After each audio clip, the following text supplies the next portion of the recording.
बिस्मिल्लाहिर्रहमानिर्रहीम। अस्सलाम वालेकुम। मैं हूं आपकी बायो टीचर और आप देख रहे हैं मेरे साथ मेरा यूट्यूब चैनल लर्न बायोट्रिक्स। तो बच्चों, हम पढ़े हैं chapter number 9 from FSc part 1 diversity among animals. Diversity among animals के चैप्टर से आज जो हमारा फाइलम है वो बहुत ही शॉर्ट सा फाइलम है, जिसे हम बोलते हैं फाइलम हेमिकॉर्डेटा।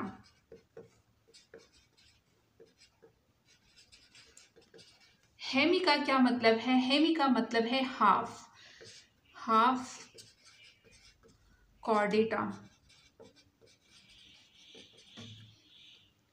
डेटा, यानी ऐसे एनिमल्स जो कि हाफ कॉर्डेट्स हैं। इस फाइलम के जो मेंबर्स है वो पहले हम कॉर्डेटा में स्टडी करते थे, लेकिन बाद में जब साइंटिस्ट ने इसको डीपली स्टडी किया तो देखा कि इसके जो कैरेक्टरिस्टिक है वो कार्डेट से, कुछ कैरेक्टरिस्टिक जो है वो कार्डेट से डिफरेंट है, तो इसको अलग फाइलम में रखा गया जिसको हेमिकॉर्डेटा का नाम दिया गया। फाइलम हेमिकॉर्डेटा में हम दो मेंबर्स के नाम अक्सर पढ़ते हैं। एक है बेलेनोग्लोसस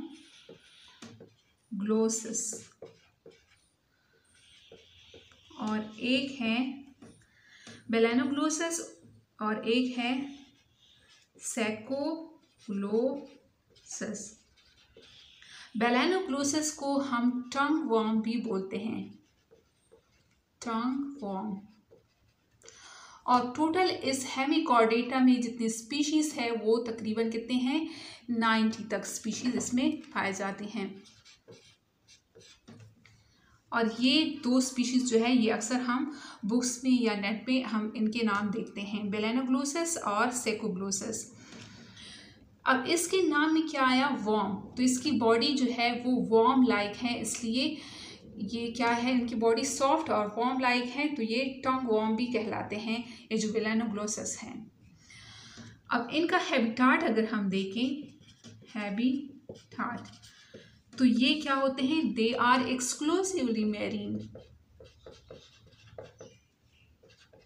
यानी ये हमें समंदर में मिलते हैं। में ऐसे फ्रेश वाटर में या टेरेस्ट्रियल लैंड पे हमें ये जो मेंबर्स हैं ये हमें नज़र नहीं आते, बल्कि ये समंदर में हमें मिलेंगे। समंदर में जो ये एक्सक्लूसिवली मैरीन फाइलम्स है उनको हम, यानी ऐसे 3 फाइलम्स हम पढ़ते हैं। एक है टीनोफोरा,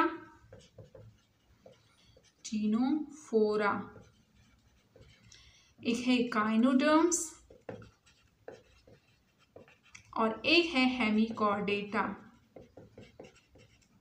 जो कि एक्सक्लूसिवली मैरीन है, कहीं और नज़र नहीं आएंगे बल्कि हमें समंदर में ही नज़र आते हैं। ये तीनों फाइलम आप लोग नोट कर लें कि ये कहाँ पे मिलते हैं। और ये समंदर में किनारों पे ऐसे जैसे पानी बहता है, ये समंदर है और यहाँ पे किनारों में ये यू शेप्ड बरो बना लेते हैं, यू शेप्ड बारो बना लेते हैं, उनमें ये रहते हैं और पानी यहाँ से आता जाता है। अब इनकी बॉडी जो है उनको अगर हम देखें तो ये 3 हिस्सों में इनकी बॉडी डिवाइड होती हैं। नंबर 1, अब इसका स्ट्रक्चर अगर हम ड्रा कर लें तो इनका स्ट्रक्चर कुछ ऐसे होता है। यहाँ पे ट्रायंगल शेप स्ट्रक्चर होता है इसका, फिर उसके नीचे ऐसे स्क्वायर या रेक्टेंगल शेप होता है और यहाँ से इसका कुछ ऐसे स्ट्रक्चर होता है और यहाँ पे फिदर लाइक स्ट्रक्चर होता है ऐसे। इनकी बॉडी 3 हिस्सों में डिवाइड होती है। ऊपर का जो हिस्सा होता है जो ट्रायंगल होता है वो हम क्या कहलाते हैं? प्रोबोसिस। इसको हम प्रोबोसिस बोलते हैं। सेकंड का जो हिस्सा है this is called proboscis. Second ये वाला जो हिस्सा है इनको हम कॉलर बोलते हैं और ये जो पार्ट है यहाँ से लेकर यहाँ तक इनको हम ट्रंक बोलते हैं, ट्रंक। यहाँ पर भी मैं लिख लेती हूँ, प्रोबोसिस, कॉलर और थर्ड नंबर पे है ट्रंक। उनकी बॉडी 3 हिस्सों में डिवाइड होती है। अब यहाँ पे प्रोबोसिस में क्या होता है, प्रोबोसिस में यहाँ पे जो स्ट्रक्चर होता है इसका, उनको हम क्या कहते हैं, ग्लोमेरुलस लाइक स्ट्रक्चर होता है जो एक्सक्रीशन के काम आता है, उनको हम बोलते हैं, यानी यहाँ पे ऐसे कुछ स्ट्रक्चर सा होता है ग्लोमेरुलस, जिस तरह हम किडनी में पढ़ते हैं ग्लोमेरुलस कॉर्डेट की किडनीज में या ह्यूमन की किडनीज में, तो ऐसे कुछ एक स्ट्रक्चर सा होता है जो कि क्या सिक्रीट करता है, ग्लैंड सिक्रीट करता है, जिसे हम प्रोबोसिस ग्लैंड बोलते हैं।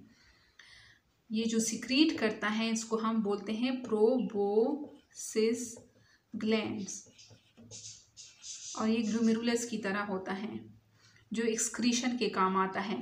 और यहाँ पे इसका माउथ भी होता है, इस प्रोबोसिस हिस्से में इसका माउथ भी प्रेजेंट होता है, और वो वेंट्रल साइड पे होता है, वेंट्रल साइड पे। अब यहाँ पे इसके कॉलर में क्या होता है, इसके कॉलर में होता है, कॉलर में जो एक पार्ट होता है जिसे हम क्या बोलते हैं, यहाँ पे जिसे हम स्टोमो, यहाँ पे मैं लिख लेती हूँ, स्टोमो कॉर्ड बोलते हैं। और इस स्टोमोकॉर्ड को की वजह से इसको कार्डेटा में रखा गया था, क्योंकि साइंटिस्ट समझते थे कि ये क्या है, नोटोकॉर्ड है। लेकिन बाद में जब डीपली स्टडी किया गया तो पता चला कि ये बकल कैविटी की प्रोजेक्शन है, यानी बकल कैविटी से कुछ ऐसे उभर के निकला हुआ है, ये नोटोकॉर्ड नहीं है। तो यहाँ पे कॉलर में क्या मौजूद है, यहाँ पे स्टोमोकॉर्ड जो बकल कैविटी की आउटर ग्रोथ होती है। और अब देखते हैं कि ट्रंक में क्या होता है।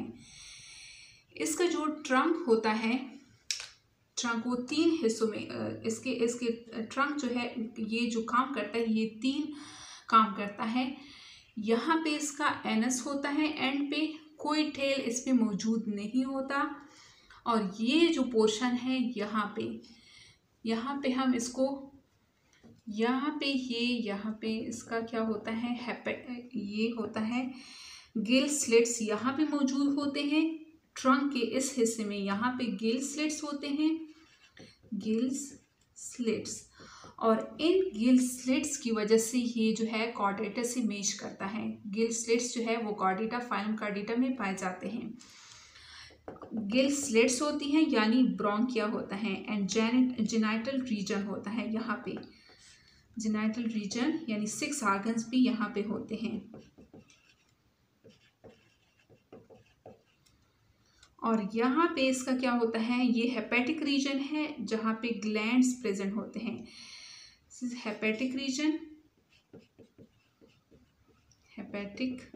रीजन जहाँ पे ग्लैंड्स प्रेजेंट होते हैं।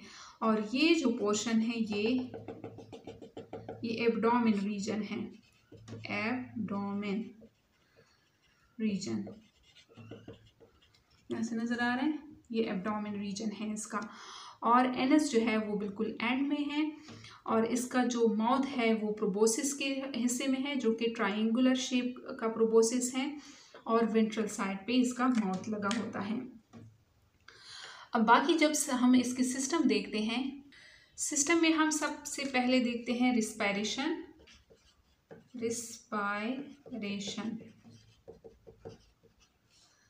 रिस्पायरेशन इसका क्या है, चूंकि इनमें गिल स्लिट्स पाई जाती हैं तो हम इनका रिस्पायरेशन जो है उनको हम लिखते हैं कि ब्रैंकियल रिस्पायरेशन, यानी जो गिल स्लिट्स के जरिए होती हैं,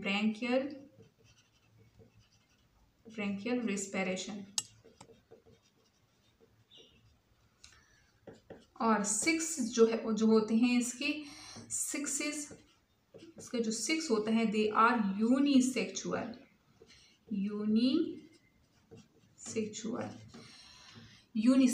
है, दे आर यूनिसेक्सुअल। और इसमें जो डेवलपमेंट होती है, और ये तीनों फाइलम जो मैंने बताए थे, फाइलम टीनोफोरा, फाइलम इकाइनोडर्मेटा और फाइलम हेमिकॉर्डेटा, ये तीनों फाइलम एक तो इन तीनों फाइलम ये बात कॉमन है कि they are exclusively marine. Second बात ये मैंने बताई थी कि इन तीनों फाइलम में जो फर्टिलाइजेशन होती है वो एक्सटर्नल होगी। इन तीनों फाइलम में फर्टिलाइजेशन जो है वो एक्सटर्नल होगी। और इसमें क्या होगा, फर्टिलाइजेशन अगर हम यहाँ पे लिख लेते हैं फर्टिलाइजेशन, तो एक्सटर्नल और डेवलपमेंट इसमें क्या होगी, इनडायरेक्ट डेवलपमेंट होगी, यानी लार्वा बनेगा इसमें, लार्वा से फिर एनिमल बनेगा। और लार्वा कौन सा है इसका, लार्वा का नाम है टॉर्नेरिया। यहाँ से ब्लैक से मैं लिख लेती हूँ ताकि आप लोग को याद रहे, टॉर्नेरिया, इसका लार्वा जो है वो टॉर्नेरिया लार्वा है। और सर्कुलेशन अगर हम इसका देखें, सर्कुलेशन नजर आ रहे हैं,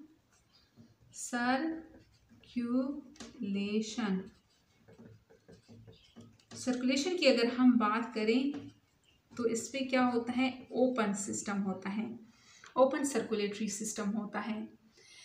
ओपन सर्कुलेटरी सिस्टम होता है, इसमें they have blood vessels but the blood comes out into space. इनमें ब्लड होता है लेकिन जो ब्लड है वो बाहर आ जाता है और उस स्पेस को, यानी ब्लड के जो वेसल्स होते हैं वो तो होते हैं लेकिन ब्लड जो है वो बाहर आके स्पेस में आ जाता है और इस स्पेस को क्या बोला जाता है, लैक्यूना, यानी वेसल से ब्लड बाहर आ जाता है और इस स्पेस को हम लैक्यूना बोलते हैं। अब आगे हम देखते हैं, एक पॉइंट हम पढ़ते हैं, it is connecting link between echinoderms and Chordata. ये मैं मिटा देती हूँ, आप लोग नोट कर लें।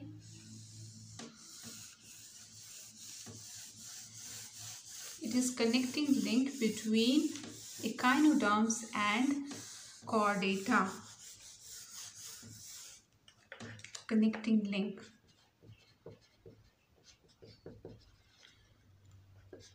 कनेक्टिंग लिंक का क्या मतलब है, कनेक्टिंग लिंक का मतलब है कि इसमें जो करेक्टरिस्टिक पाई जाती हैं वो एकाइनोडर्मिटा और कॉर्डेटा दोनों में करेक्टरिस्टिक इनके पाए जाते हैं। जिस तरह रिप्टाइल्स और बर्ड्स में क्या कनेक्टिंग लिंक था, आर्क्योपेटेरिक्स जो आप लोग पढ़ेंगे आगे, वो कनेक्टिंग लिंक था, यानी उसमें जो आर्क्योपेटेरिक्स में कुछ करेक्टरिस्टिक जो थे वो रिप्टाइल्स की भी थे और कुछ करेक्टरिस्टिक बर्ड्स की भी थे। इसी तरह इसमें जो है जो करेक्टरिस्टिक हैं वो कुछ तो एकाइनोडर्मेटा के हैं और कुछ कॉर्डेटा के हैं। अब यहाँ पे हम देखते हैं कि जो हीमोकॉर्डेटा के जो मेंबर्स हैं ये ड्यूटेरोस्टोम है, ड्यूटेरोस्टोम का क्या मतलब है, जब ब्लास्टोपोर से, यानी जब जाइगोट बनता है, जाइगोट से जब और सेल्स बनते हैं, यानी जाइगोट डिवाइड होके ऐसे बहुत सारे सेल बना लेता है माइटोटिकली, तो उसमें एक स्टेज आता है कि यहाँ पे जो ओपनिंग बनती है, सपोज यहाँ से जो ओपनिंग बनती है ये सारे क्या है, यहाँ पे सेल्स हैं, तो ये सेल्स खुद को कुछ इस तरह अरेंज कर लेते हैं कि एक साइड से यहाँ से ओपनिंग बनती है और ये ओपनिंग जो है या तो पहले माउथ बनता है या फिर पहले एनस बनता है। यहाँ पे जो ओपनिंग बनती है पहले एनस बनता है, एनस, और ऐसे 3 फाइलम हम पढ़ते हैं जो कि ड्यूटेरोस्टोम है जिसमें पहले एनस बनता है। वो कौन से हैं, एक है एकाइनोडर्मेटा, एक है हेमिकॉर्डेटा और एक है कॉर्डेटा। उसमें पहले जो ओपनिंग बनती है वो है एनस, फिर उसके बाद जो है वो माउथ बनता है। तो ये करेक्टरिस्टिक यानी ड्यूटेरोस्टोम का जो करेक्टर है वो तीनों में सेम है, हेमिकॉर्डेटा में भी है, एकाइनोडर्मेटा में भी है और कॉर्डेटा में भी है।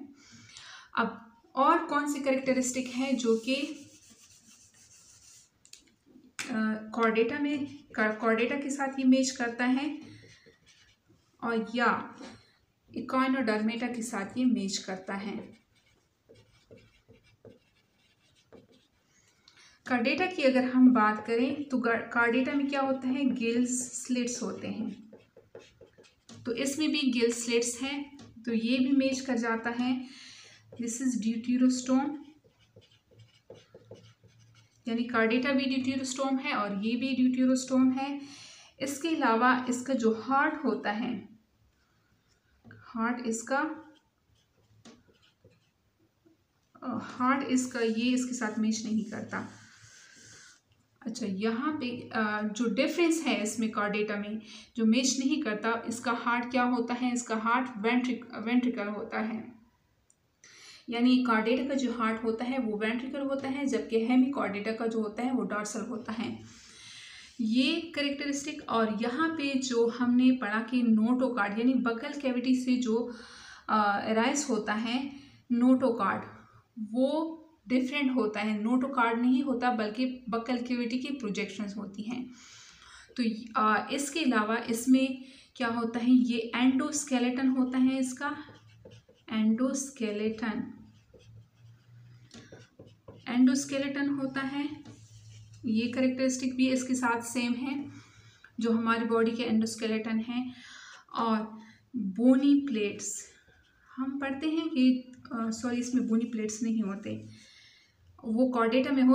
कार्डेटा की जो मेंबर्स हैं उसमें बोन्स होते हैं, लेकिन यहाँ पे बोनी प्लेट्स वगैरह की बात नहीं है। इसमें एंडोस्केलेटन ये तो सॉरी मैंने उसका बता दिया है, एकाइनोडर्म्स का। यहाँ पे एकाइनोडर्म्स के साथ इसकी क्या कैरेक्टरिस्टिक मैच करती हैं, अनसेगमेंटेड, यानी कार्डेटा की जो बॉडी होती है वो तो सेगमेंटेड होती है, लेकिन हेमिकॉर्डेटा की जो बॉडी है वो अनसेगमेंटेड है, इसलिए इसको कॉर्डेटा से निकाल दिया गया। और ये जो एकाइनोडर्मेटा से मिलता है तो अनसेगमेंटेड बॉडी इसकी भी होती है और हेमिकॉर्डेटा की भी अनसेगमेंटेड होती है, यानी एकाइनोडर्म्स और हेमिकॉर्डेटा दोनों की अनसेगमेंटेड बॉडी होती है। ये भी सॉफ्ट बॉडीड है और एकाइनोडर्म्स भी सॉफ्ट बॉडीड है। इसका कलरलेस ब्लड होता है, कलरलेस ब्लड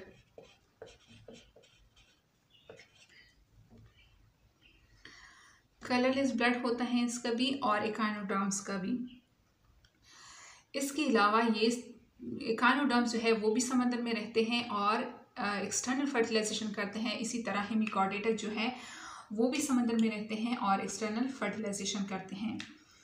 तो बच्चों, ये था आज का हमारा हेमिकॉर्डेटा का टॉपिक। उम्मीद करती हूँ आप लोगों को समझ में आ गया होगा। मिलते हैं नेक्स्ट लेक्चर में। अल्लाह हाफिज़।